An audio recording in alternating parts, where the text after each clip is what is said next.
These help people find and subscribe to podcasts. The most popular are Apple Podcasts, Google Podcasts, and Spotify. What are podcast directories? Podcast directories, correct.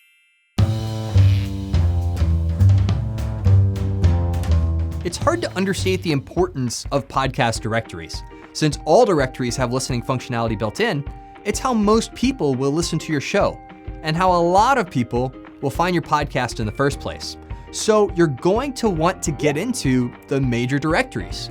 For each directory, you'll go through a one-time submission process.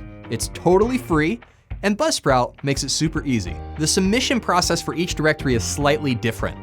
Let's start with Apple Podcasts.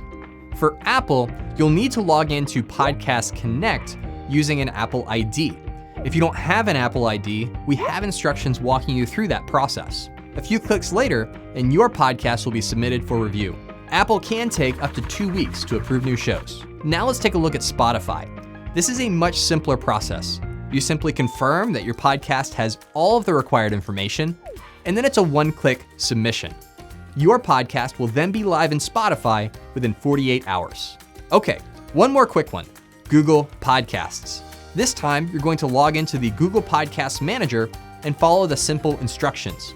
After a quick email verification process, you'll get confirmation that you're now listed there as well.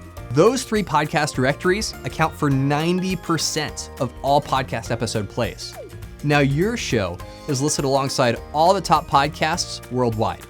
Of course, there are other directories worth submitting to as well, like Stitcher, iHeart, Pandora, Deezer, Listen Notes, and more.